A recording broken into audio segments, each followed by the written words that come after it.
I just wanted to quickly say a couple of things before we start, which is, first of all, thank you all for being here. Thank you all for your support for the hub, for the Tackling Loneliness Hub, which is, as you know, it's kind of really back on its feet and up and running, and some wonderful, lots and lots of exciting events have happened and webinars in the last month or two, and many more to come. And so, just to say, we love you all being here. Any more, send us any ideas you've got of anything you want more of or less of, and we'll respond to you. But thank you for making the hub, a small part of your work to do with loneliness. We appreciate it. So this next hour is all about funders and funding, and we want to think together about the kind of tackling loneliness ecosystem and what's going on and what the trends are when it comes to loneliness. And we want to kind of engage, I guess, all the different people who are on this call, which is kind of a range of academics and practitioners and funders as well. And I think that we just want to have a good conversation, and especially, I guess, to help shape the kind of funding and the funding community about what we all see as the main needs and gaps when it comes to loneliness. So we've got a brilliant lineup of panelists. So thank you all very much. Thank you, panelists, for coming. I'll just quickly introduce the panelists, and then we're going to hear from them one by one. But I just wanted to quickly say, maybe panelists. Oh, there you go, amazing. Maybe give us a wave when I introduce you. But we've got Alex Beer from Nuffield Foundation, Mark Purvis from the National Lottery Community Fund, Alex Hayes from New Philanthropy Capital, and Maya Palmer and Chloe Montague from NIHR, the National Institute for Health and Care Research. So a brilliant mix of funders and experts on funding. And what we're going to do is kind of take each in turn. There's going to be 4 presentations because Maya and Chloe are going to kind of present together.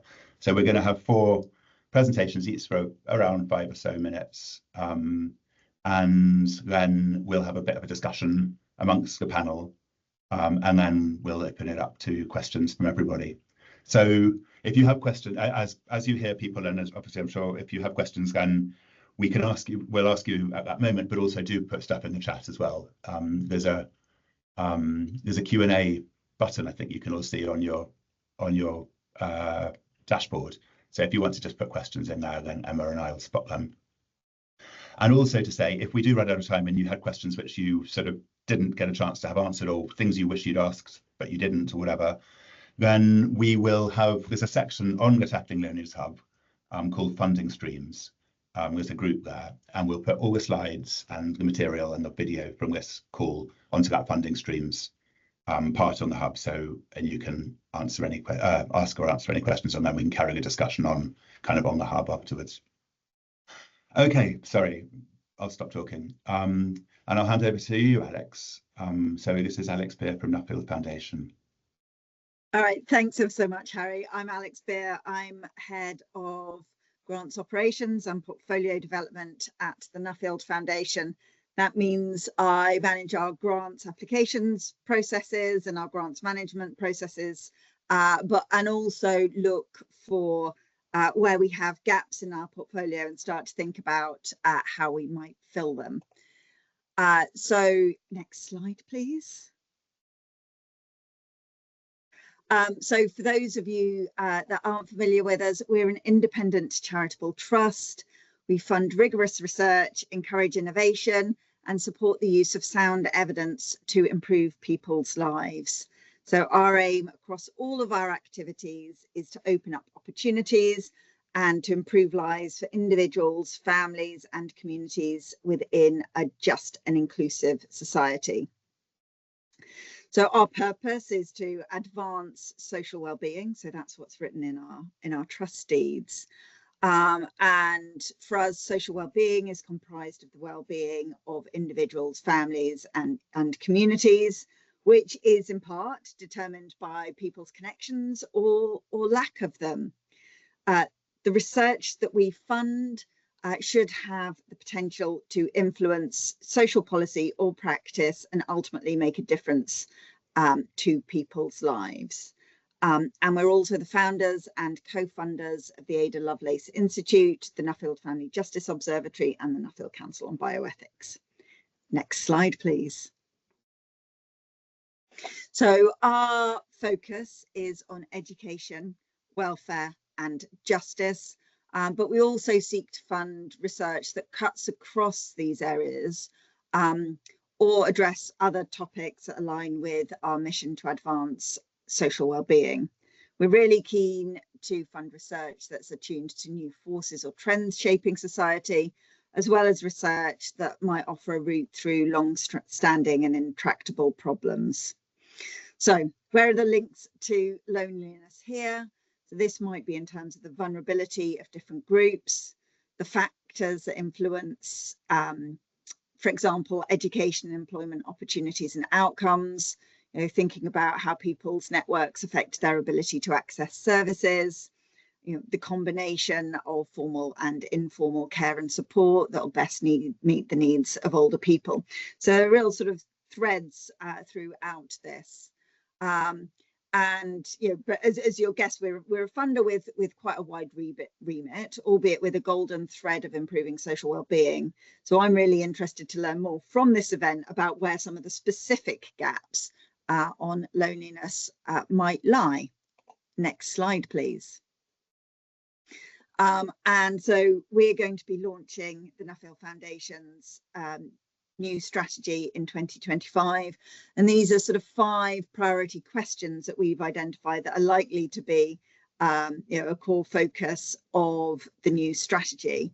So you know, building a prosperous, fair and secure society, living well in an inclusive society with changing demography and ways of life, harnessing developments in science and technology for the benefit of all, and building sustainable communities and places, including in the face of climate and environmental crisis, and also effective, accountable and trustworthy institutions. So, you know, questions of loneliness and people's connections, you know, will fit firmly in our interest in living well in an inclusive society, but also thinking about, you know, sustainable communities and sustainable places. It doesn't say so on the slide, but you might have noticed as I talked through it, I mentioned including in the face of climate and environmental crises. So that 4th question there isn't solely about climate and environmental crisis, but sustainable communities more generally. Next slide, please. So I just wanted to share some examples of the types of projects that we've got that do speak to aspects of loneliness and or you know, connections within communities.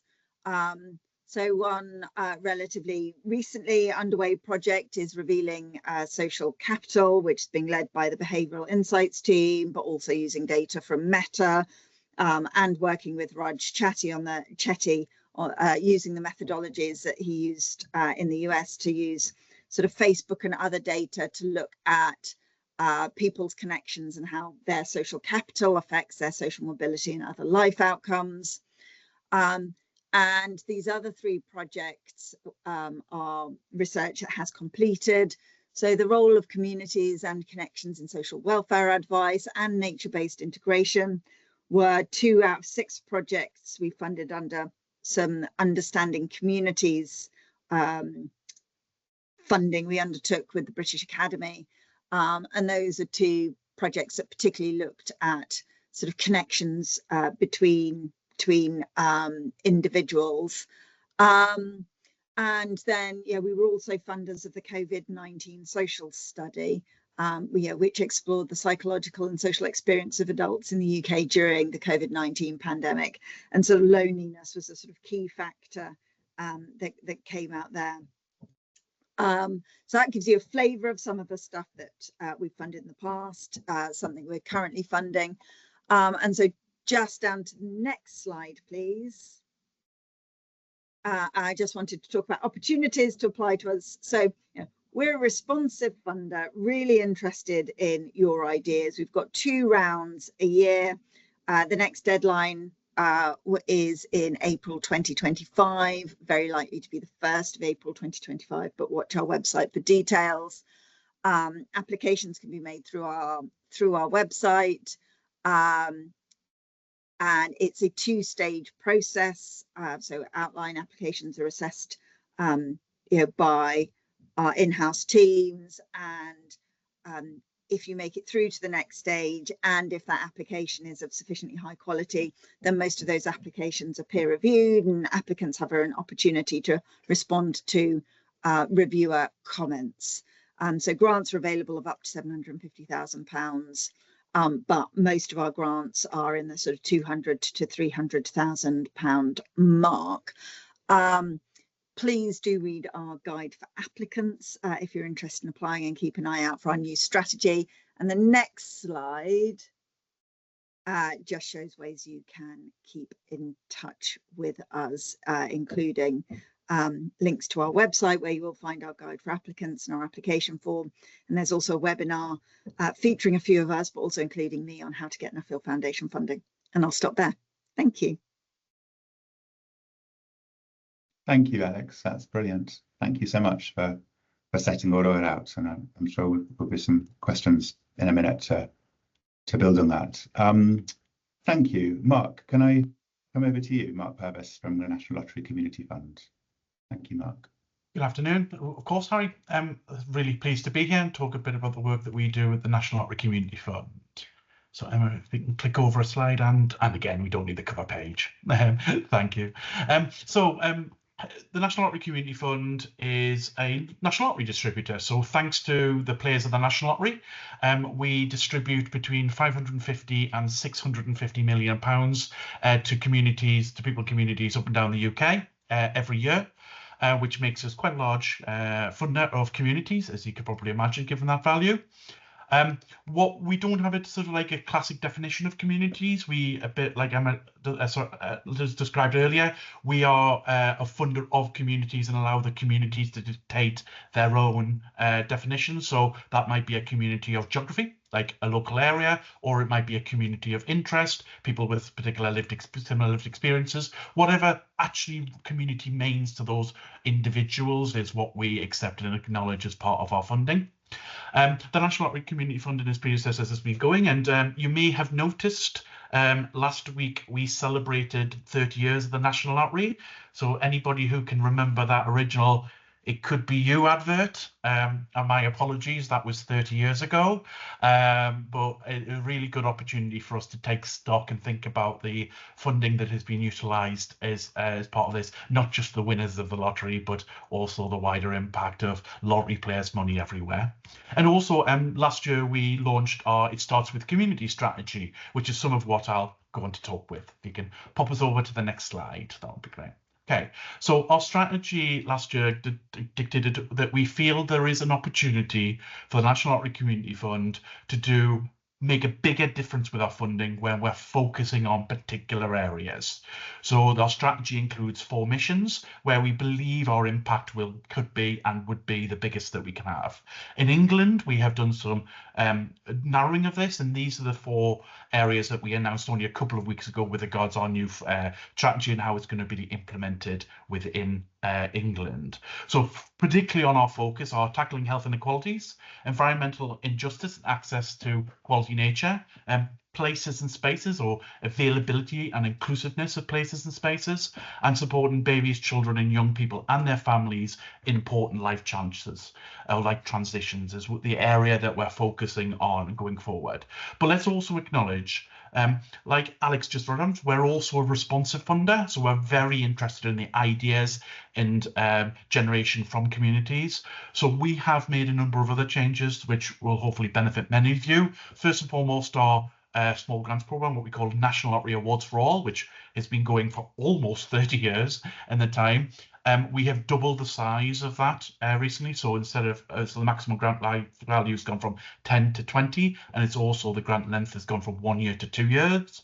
But just as importantly, we've doubled the value of grants that we're going to make up to £135 million that we will award through that programme during the forward. And that's one of the really useful ways of working with relatively small grassroots community organisations and making sure that they can bring people together, they can work together, and just give them that first steps often on a road to funding, or just fund that annual activity that they want to do every year. We're equally happily and keen to support those sort of things. But also we have our Reaching Communities programme, which is above 20,000, no upper limit to that, which again funds similar sort of activities, just a grander scale, up to 5 years. Where we'll fund projects for a whole range of different activities and initiatives, but gradually over time, and at the start of spring next year, we'll start to prioritise these areas as what we'll be seeking to fund going forward. And I was also just interested, it was coming today, I thought I'd just get somebody to have a bit over our funding in loneliness and isolation over the last few years. And it's fair to say, we are a significant funder of loneliness and projects, both projects that are setting out specifically to tackle loneliness and isolation, but also a lot of the projects we fund have that as a secondary or third outcome or ambition as part of their work, or indeed where they don't set out maybe to achieve it. That project itself is one of maybe the more unmonitored elements or outcomes, or things that actually help bring people together in terms of isolation and loneliness. But I would be quite interested in reflections from the group about how effective addressing loneliness is when it's more of a, it's not necessarily a primary aim. In a primary aim, it's something that can be monitored and it does, and is the aim of it. We might accept and acknowledge that addressing loneliness can be done through a project where it isn't necessarily the primary aim, but I'd be interested in reflections about how impactful that is and whether we should acknowledge that or whether we focus on where the aims of projects primary are rather than the more unintended outcomes as part of things. That's, I think, all I wanted to cover until the questions. Thanks, Harry. Thank you, Mark. That's brilliant. Thank you so much. Yeah, fantastic. Thanks. Lots of questions I know will come from that. Yeah, and I really like your observation about, you know, how loneliness is often a secondary or tertiary kind of element to funding applications. Yeah, brilliant. Okay, thank you. Third up, we have Alex Hayes from New Philanthropy Capital, and Alex, go for it. I know you're not sharing any slides, so maybe well, whatever. We can keep, yeah, maybe to go like that. Thanks, Harry. No, I'm not showing any slides, and I'm probably coming at this from a slightly different angle in that I'm not currently a funder. Everyone else on the panel is doing funding. I'm not currently a funder, but I'll explain my background and why. Hopefully, I can share some insights. So currently, I work at New Philanthropy Capital, or MPC. It's a think tank and consultancy for the voluntary sector. I'm the Associate Director of Transforming Funding, which means that I work with a lot of funders, philanthropists, investors, corporates to help them think about how they can maximise their impact. Before that, I worked closely with Mark. I was head funding at the National Lottery Community Fund, where I was for 6 years. As a result of the work there, I did a lot of work around loneliness. So I led a number of our loneliness programmes. The Aging Better programme, which was an £87 million investment to support socially isolated and lonely older people, and the Know Your Neighbourhood programme. I also worked closely with DCMS on the kind of loneliness group there. So I spent a lot of time talking around loneliness, and it's a subject I'm really kind of passionate and interested in. So I'm not going to be sharing kind of what funding opportunities I have, because I wish I had some, but I don't. But I wanted to share kind of 3 or 4 reflections from the work that I've done in and around loneliness that I hope will resonate with people, that people might be able to take forward and think about. One of the things I see across the trends in the sector of funders is I think we are seeing a big drive and more funders who are happy to go down the route of thinking about mental health and well-being. My worry is that loneliness is going to get lumped in and confused in those areas, that there is a strong link between mental health and loneliness, as everyone will know, but they're very, very different things. So I think that there is a job to be done to share the understanding of what loneliness is with funders. There are very few funders who, apart from the people on the panel, obviously, there are very few funders who really understand loneliness. So I think there's a job to be done to how do we understand loneliness? How do we highlight the differences that it might be around that? The other thing is the prioritization of loneliness. And loneliness went up the policy agenda for a number of years, and my concern is now that might be stalling, and there is a job to be done to continue the push on that. What I mean by that is the UK was the first country to have a loneliness minister, Tracy Crouch, and that was a real coup. There is a tackling loneliness unit in DCMS, and I think they do a brilliant job, by the way, because I think some policy areas can get confused as to what department they sit in. You know, there is a clear tackling loneliness unit. They drive it across lots of different departments, and they do a fantastic job in doing that. However, if you went back a year, the APPG, or the All-Party Parliamentary Group on Loneliness, was headed by two people, Tracy Crouch, who used to be the Loneliness Minister, and Kim Ledbetter. Tracy's no longer an MP. Kim has been very, very busy, if anyone has read the news over the last however many weeks, and I think she'll continue to be very busy. And I think my concern is that loneliness, therefore, could drop down the policy agenda. I think it's done very well to rise up the policy agenda. So I think that is a work for funders and the voluntary sector to think about how you continue driving and highlighting that engagement. I think I have a call for both funders and charities to be realistic and honest about what can be achieved in this space. What do I mean by that? Loneliness is a very subjective thing, and it's very hard to shift a dial on that. And I think, you know, I spent a long time as a funder, and I've read a lot of applications that said we're going to, you know, reduce the loneliness of 95% of the people we work with. My response to that was always, are you really going to? And it's probably okay if you don't, because you can make a difference in different ways. I mentioned the Age and Better example. That was a very big investment from the lottery, £87 million. We did a very detailed evaluation of that, which showed that we worked with some really socially isolated people, so we managed to reach the people we wanted to. We increased people's number of social interactions, so people came into the program, they'd have had a certain number, and they definitely changed and had more afterwards. We increased people's well-being, so we tracked their well-being, and again, we increased their well-being. We didn't affect their loneliness. You know, the subjective nature of loneliness meant that we could increase their social connections, we could increase their well-being, but actually their loneliness was a difficult thing. So I think be realistic on the outcomes that you can achieve, both funders, what you're willing to be happy with, and be realistic with the timescales. Age and Better was a 7-year program. You know, it was a test and learn program. We allowed people to come back and change things as they did. So I think there's a real need to think about actually what can be achieved in this space, and actually supporting people in different ways is really important anyway, because some people, because of their life events, will continue to feel lonely. Linked on from that, I think there's a real importance that both funders and the sector and Neighbourly Lab and people on the hub actually, how do we bring the data and learning together? How do we have a space where we share that? You know, one of my frustrations in general is the ability of funders to move on without thinking about what they've done before. That we can run these big programs, we can do these nice evaluations, but how much do we continue that living? We were very lucky at the lottery that we were able to, at the end of Age and Better, we put some more money into the program to fund something called Good Practice Mentors. They're still going, which is one of my real successes, I think. This is an amazing group of people who'd worked in this space for 7 years, and just with a relatively small amount of money, they could continue to share the learning. And actually the lottery funded that for another year, and now another funder has picked that up. Which comes to my final piece, sorry, I will stop now as well, is the importance of people funding the infrastructure and the kind of other bits of the puzzle that sit around this. Whether that be the sharing of learning, whether that be a wonderful funder called the Astra Foundation, who used to support the All-Party Parliamentary Group. Kind of, as I say, I am worried it drops down the agenda. So how do we make sure that we fund that kind of, apologies for a terrible funder word, but the ecosystem that sits around the work that is important in this space? Yeah, so there's some lessons from me on things I've learned over the past few years. Thanks. Brilliant, thanks, Alex. As I think I'd already used the ecosystem word as well, so that's probably me that got it out there. But yeah, it's unavoidable, isn't it? But yeah, seriously, thank you. That was brilliant, fascinating reflections. Thank you, and look forward to digging into it.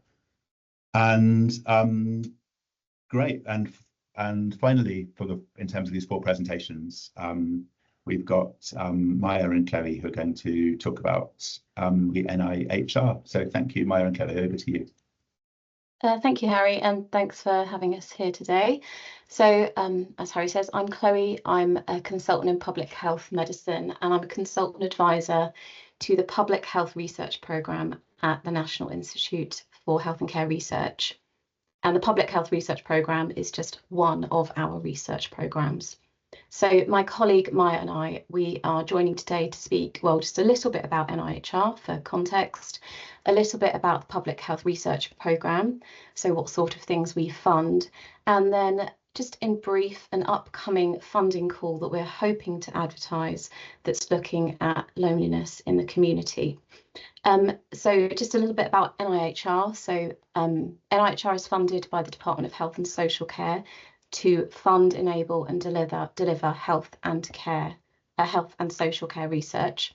So the Public Health Research Programme, within that, we fund research that impacts on health and health inequalities for populations.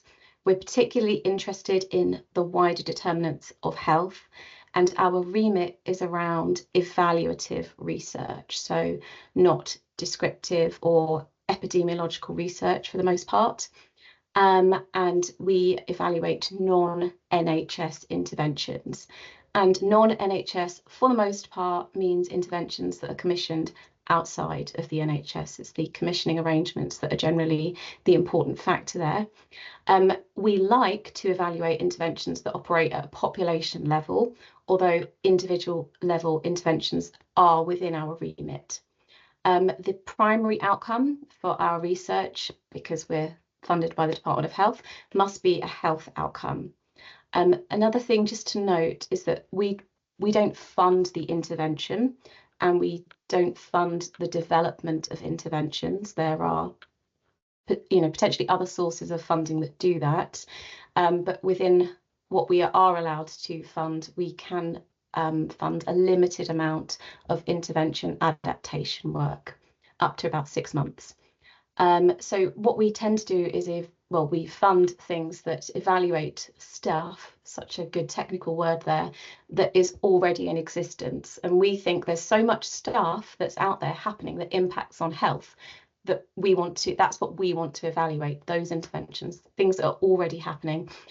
We don't have a sort of funding maximum for how much, what's the limit? People often ask us, what's the limit of how much you're prepared to fund? The thing that we are mostly concerned about is value for money, and our large, a large study that we would fund might be up to £1.5 million. But that, like I said, that's not a limit. That's more indicative of what we would fund. If you're new to NIHR or the Public Health Research Programme and you wanted to see if you can get funding from us, we would strongly encourage you to contact the NIHR Research Support Service. And within that, we have a specialist centre for public health. And this is a service that provides support to all applicants. It is England based, but if you have anyone in your team who is based in England, you can access this support. And they can give you advice on methodology, they can give you advice on different sources of funding, they can give you advice on different research programmes. But just give yourself enough time to get in contact with them, discuss your proposal, get feedback and make any necessary amendments. And just the last thing to mention on this slide, so we have both commissioned calls and we also have a researcher-led funding stream. But all of our calls tend to open about 3 times a year. And I've noted here that we've got this fast track scheme. So timelines around securing funding can sometimes be long, and occasionally research needs to happen more quickly. So there's information on the fast track scheme. If when the slides are available, you can click through there or just access them via our Public Health Research Programme page. And a little bit about timelines. So once you've submitted a funding application to us, you would get a decision if you're approved for funding. I think it's in about 6 months. And your research start date is usually about a year after the funding call close date. So that's just some rough timelines there. So just on the next slide, so this is just how our applications are assessed. So for a commissioned call, so a call that we research and that we write, there's this process by which we identify the topic, we clarify the topic, and then we advertise it. And we have 2 committees in the Public Health Research Programme, the Prioritisation Committee and the Funding Committee. The Prioritisation Committee tends to be made up of public health practitioners. and they advise on whether our research topics and our research applications would have an impact on their practice. So is this going to make a difference? If somebody were able to answer this research question, is it going to make a difference to what you do in practice? The funding committee tends to be made up of academics, and they review applications in terms of their methodology and their scientific rigour. So if you submit a research application to NIHR, to our programme, it goes to the prioritisation committee. Then if it scores highly, it will go to the funding committee, and that's a two-stage process. So your first stage, your outline application, that's shorter. The second stage, the full application, obviously is a bit longer. If you're successful at the outline stage, so stage 1, your chances of success at the full stage are quite high, so around 80%, because we understand the time and effort that goes into just writing a research proposal.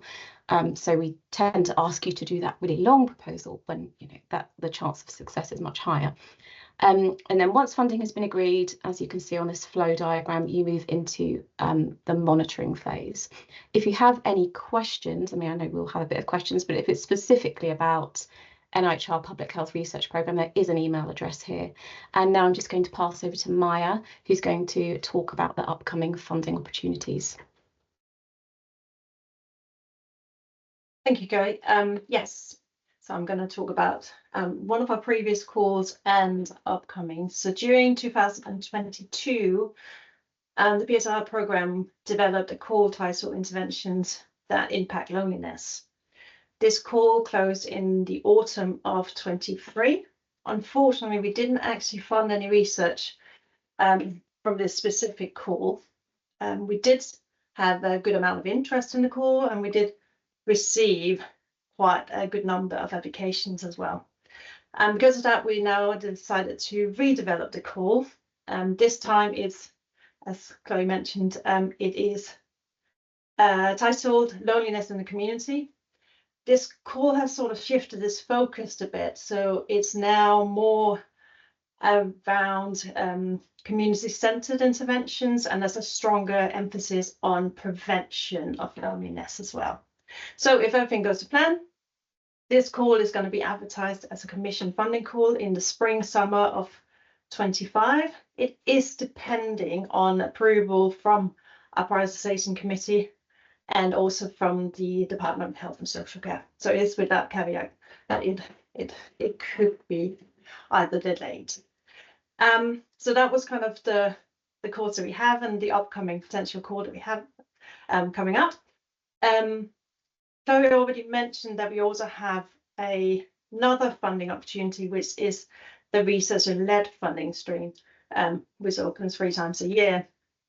So if you have any research right now that is ready to go and you really want this evaluated, there is that option to go through there. Or if you miss any of our deadlines, or if it doesn't quite fit with our commission funding call, that is an option that is available as well. But I would also emphasize, please make sure that you use that support mechanism that we have that Chloe mentioned, so the research specialist centre.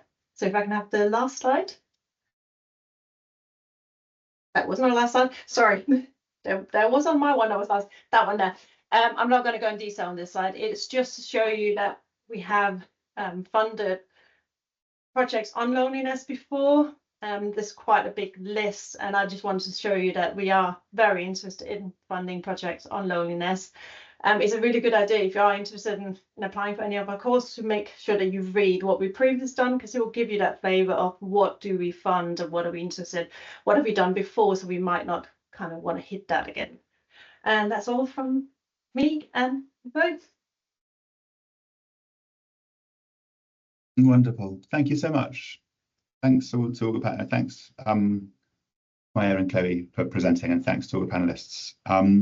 That's great. I'm just going to ask just a couple of questions which pop up as I listen to you all. I just wonder if, does it make sense to think about loneliness in terms of prevention and then alleviation, I guess, as a simple way in. So on the one hand, things which can be put in place to, if you like, upstream to prevent the incidence or the likelihood severe loneliness, like, I guess, kind of social infrastructure and bringing people together and all of that kind of thing.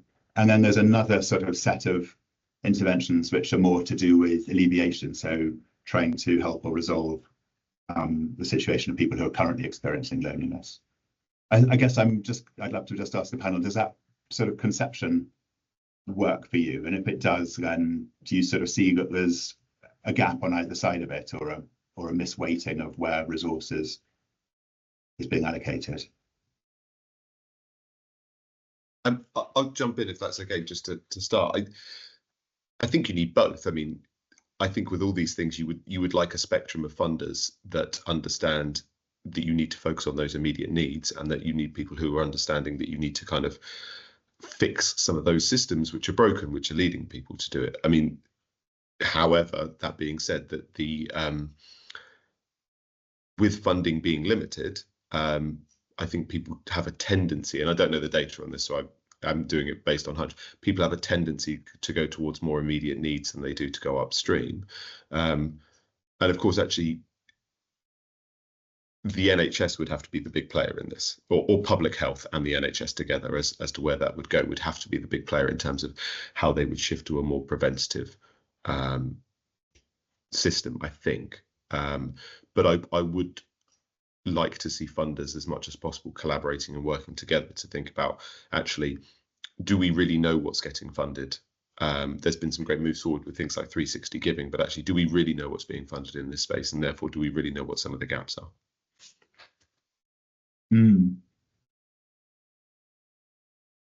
Any other thoughts on that kind of prevention or upstream work? Maybe Mark as well, just perhaps I'm thinking particularly of the kind of some of what you outlined in the New England Fund looked like it was really nicely tilted towards, especially the transitions part and the social infrastructure part. Yeah, so like Alex, I don't have any statistics on how much is reactive versus proactive in this space, or upstream rather than downstream, but I feel the same that Alex does in this space, actually. But I think it's for funders and for the sector more generally, I think it's often a question of where does something that is preventative best work in the right scenario. Often when you're faced, all of us are faced with challenges that are facing on a day-to-day basis, whether you're slightly removed from that as a funder or you're directly dealing with people in communities in this space. You will always have that hard pull, that pull towards dealing with emergency and emergency phase, that sort of stuff. That's absolutely understandable. But if there is a way, and some of the feedback was an event last week where some of the feedback was, in a positive sense, if you'd been here 3 years ago, I wouldn't be here. And actually, how can we essentially be cleverer and smarter up the chain? So that means that we're putting together initiatives and interventions that remove the need for that emergency or crisis situation or negativity per point. And there is going to be a balance, and there's a balance in our portfolio going forward about our babies, children, young people stuff is invested about supporting the well-being of the whole family, so that when challenges happen, when life transitions happens, people are stronger and more supportive and have the right networks to be able to address that. Some of our learning from our A Better Start program coming through quite strongly there. But then there is areas where that might be less clear or less understandable, or your intervention is less clear, and that often requires somebody to take a leap of faith and think, actually, I'll put some investment into this without knowing that it's going to work, or actually, I can't really track any positive outcomes as a result of that work, but I believe it, or the evidence shows that will happen. And that it can be a bit of a leap of faith for people delivering on the ground, but also funders in that space. But if we could move into a scenario where we much more recognise the upfront nature of things, supporting people in communities to have connections, to have greater resilience in this sort of stuff, then we will all be in a better society. But you also need to have that reactive nature of things, because you can't preempt most things, and we are all going to need to work with the next crisis. I'm not certain we would have anticipated COVID in the same way. Funders had to respond in a very different way, like communities did. There are going to be those challenges, whether that be cost of living or the next initiative, the next thing that's on the horizon, to make sure that the uptrain actually follows what the emergent challenges are as well. So there is a bit of future proofing necessary, but also a bit of a balance, I would argue, with dealing with the here and now that's in front of us. but funders, particularly large ones like myself, should be doing both. That makes a lot of sense. Thank you, Mark. Thanks for outlining that. Yeah. If there's any comments from Alex or from the NIHR team. Oh, go on, Alex. Yeah. Yeah, no, I was. It's a really interesting question. I think a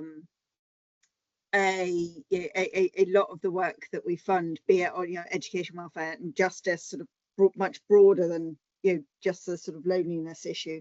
That prevention versus alleviation question is always is always a perennial one. And as a funder of research looking to sort of change policy and practice, I think our space would sort of perhaps more naturally be in how do you both sort of change policy to address a set of problems you've got in front of you, but also think about how you might change those wider systems to prevent those problems arising in the first place. Yeah, thank you. Oh, okay, that's great.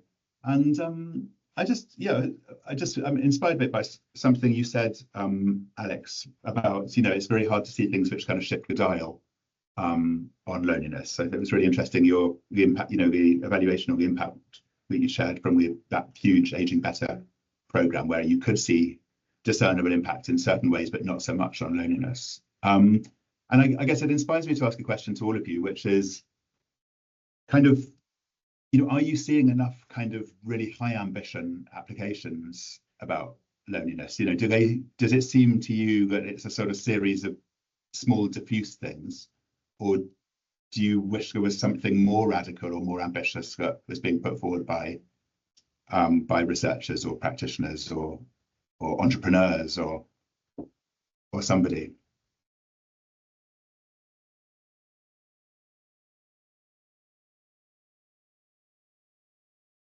I'll jump in very briefly. I mean, it's hard for me to talk about what applications are coming in at the moment because I don't know. I haven't seen it, but I think that nobody is going to solve big knotty issues on their own, and nobody is going to solve them across one sector.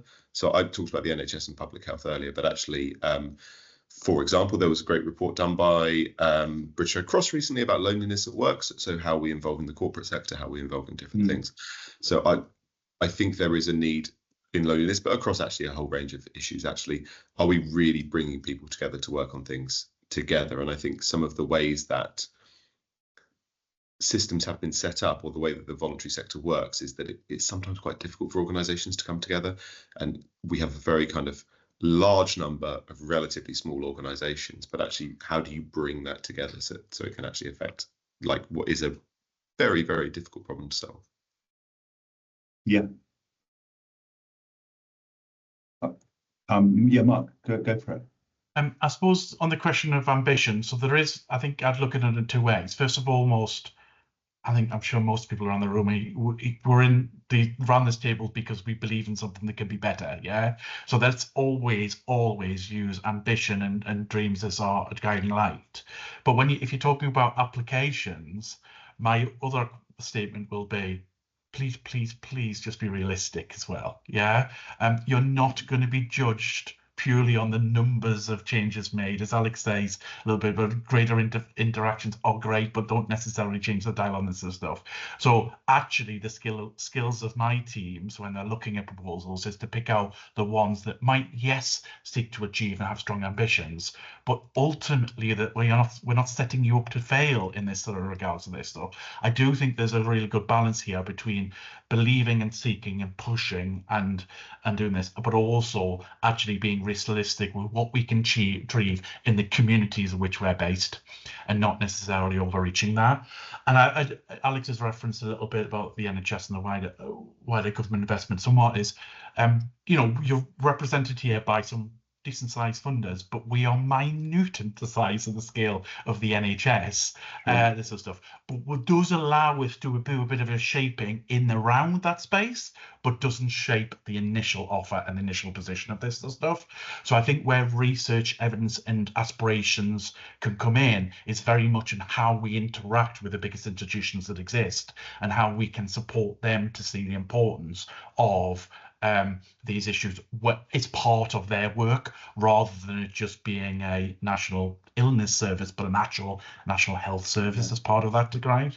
And I know I'm using a caption there, but there is something there. I would say on an individual application basis, please just be realistic. What can you achieve? What have you achieved before? Let's not shoot for stars. Let's not us accidentally set you up to fail. Yeah. By funding it, but also as a cohort, as a group, and the touch points we might have with various government departments, etc. Let's always push for the ambition and the dream, because that's what changes lives as well as just what happens on individual ground. Amazing, thank you, Mark. Yeah, I'm going to thank you. I'm going to open it up to questions from everybody, but just before I do, I just wanted to say, Chloe or Maya, is there anything you wanted to add or come in with from this conversation, or having seen the other presentations from the other panelists from an NIHR point of view? Yeah, we probably have a couple of things that we can add. And I don't know, Maya, if you want to just give, we did look at why some of our applications previously were rejected. But so the other thing I will say about being realistic is that we also fund pilot studies and feasibility studies. So if you're not ready to submit an application for a full-scale trial, you can be funded to conduct sort of smaller, earlier work if what you're doing is, you know, we still need to test whether we can test it, that sort of thing. So if you're thinking along the lines of trying, we need to be realistic, need to be pragmatic, don't want to work up this whole funding application that may well be rejected, that's another thing to consider within our public health research programme. I don't know, Maya, if you wanted to say a little bit about, there might be a few sentences about why other applications have been rejected. I was firstly actually one of our, so in our course we always have a, am I frozen? Can you still hear me?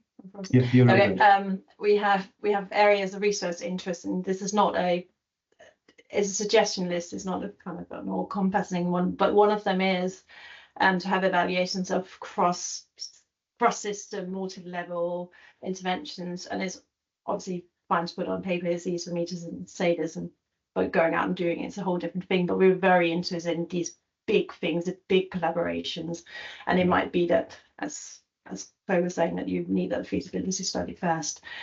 I'm not sure how much I can say about why projects were rejected. No, don't worry. That's...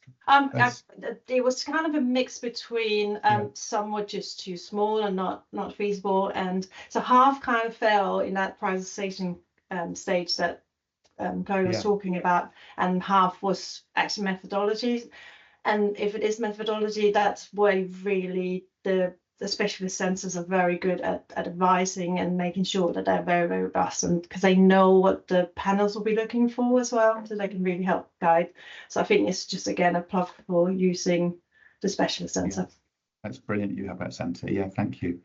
Okay, fantastic. Well, as speaking on behalf of the Hub, we're here to collaborate with each other to, you know, to bring to funders ideas which are very multidisciplinary and come from lots of different organisations joined up. So yeah, in that spirit, I don't know, Emma, is there a question from the chat so far you want to throw in? Yeah, absolutely. So we had a question from Sarah Robertson, which was wanting to check from all of the funders if higher education can apply for funding, or for your funding, and also if engagement staff can lead these applications, and if funding is available across all areas in the UK. Oh, that's great. Yeah, let's just answer that one quickly if people can. So I'll come in because I've just responded to Sarah as well, so apologies. So for the National Outreach Community Fund, we're primarily a funder of charities in the voluntary and community sector, but we do fund local authorities, schools and higher education, as long as their project isn't just about their cohort of people who go to school, as long as it is about the wider community, and involves the wider community in the design delivery ambitions of the project. So that's one thing. And the second half of the question was about engagement staff. Whoever is the right person to lead a project or apply is the right person to lead the project and apply, as far as we're concerned. If that's what that question means, sorry, Sarah, if I've misunderstood. Right. Yeah. And Alex, go on. Yeah. No. So as I mentioned, sort of we are a funder of research and analysis, and so the majority of institutions that we fund are academic institutions, universities and the like, but we also fund research institutes, think tanks, and the third sector. The key thing being is that there is a research question at the heart of your application, or more than one, and that the team has the skills in place to be able to to answer that research question, be it through sort of quantitative or qualitative or mixed methodologies. That's brilliant. And just as I guess a shout out to the Hub, if there are organisations here who aren't academic organisations, then the Hub is a great place to find partners who are. I can see our colleague Antonia, for example, from Sheffield Hallam is here, who helps to run the Hub, but there are lots and lots of wonderful academics who are active on the Hub as well. So it's kind of, hopefully we can all join forces. Emma, was there any other questions you wanted to bring in from the chat? Or so we have a question from Charlotte, which is there interest from funders on any work around influencing the government on a particular policy issue or convening people together on this topic? Good question.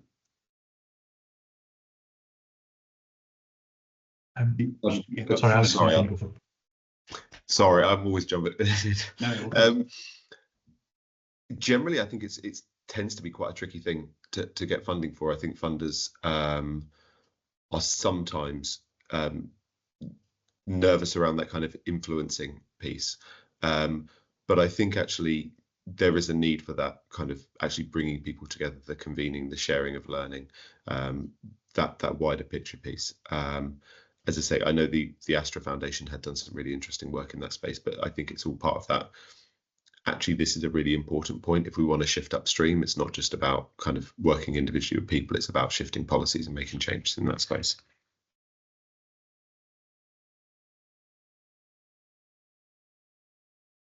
Great. Is it, and if anyone wants to, any other questions from anybody who's here, if you'd like to just shout them out or put them in the chat. We have a question from Emmanuel, which is, can a community organisation registered as a CIC lead a funding application focusing on, for example, loneliness prevention, or do they have to partner with a higher institution or NHS? I guess that's a question to, is that probably a question to Nuffield or NIHR, I guess, isn't it? Because yeah, so for us, a community interest company could lead an application. It would, with the previous caveat, I'd say it needs to be, there needs to be a research question at the heart of the application, and within the team, and we love to see sort of multi-institutional applications. You just think about how you might get the skills within the team to deliver on the research project. And then sort of going back to the convening point, we try and actively sort of bring together the research that we fund around given topics, make the links to others working in that space, not exclusively those funded by the Nuffield Foundation, in order to have an impact on policy and practice. Alex said that funders sometimes have a little bit of nervousness on the influencing point, and I think for us it would be where that sort of strays into outright advocacy, but where the evidence base is there and it is clear that that there is a course of action that should be followed that will improve people's lives, then that influencing is all fine by us. Okay, thanks, Alex. That's great. Okay, fantastic. Well, thank you all. I think I don't know if there are any more questions. If anyone wants to ask a final question, or if not, then I'm going to wrap up and do a little plug the hub and talk about kind of next steps on this. So yeah, let me do that. So I just wanted to say a massive thank you to you all for coming, all of you, all the members of the hub who've come to this session, and the people we've heard from funding organisations. We really appreciate all our time together. I know, as with all these things, we sort of only scratch the surface, right? And lots of the harder questions are, just get raised a little bit or get sort of stimulated. So what I would love us all to do is go on the Tackling Loneliness Hub. There is a group called Funding Streams. If you go and look in there, then we'll kind of carry the conversation on there. And again, if anyone's got any specific questions that aren't answered already or by the slides, then if you, I would in the first instance email or contact through the hub the community manager, which is Abba, Mia, and Emma Kemp here, and me. We're on hand in order to answer any questions that any member of the hub has at any time. And also, especially if people have questions or if people are looking for partnering opportunities, again, it's one of the things we do on the hub is to help sort of push people together and suggest partnerships. So just let us know if there's anything like that we can do to help. We'd love to. But yeah, thank you all so much, and thank you for coming during your Monday lunch hour, and you've had a chance to eat a sandwich while we've been talking or whatever, and see you all soon, and thank you.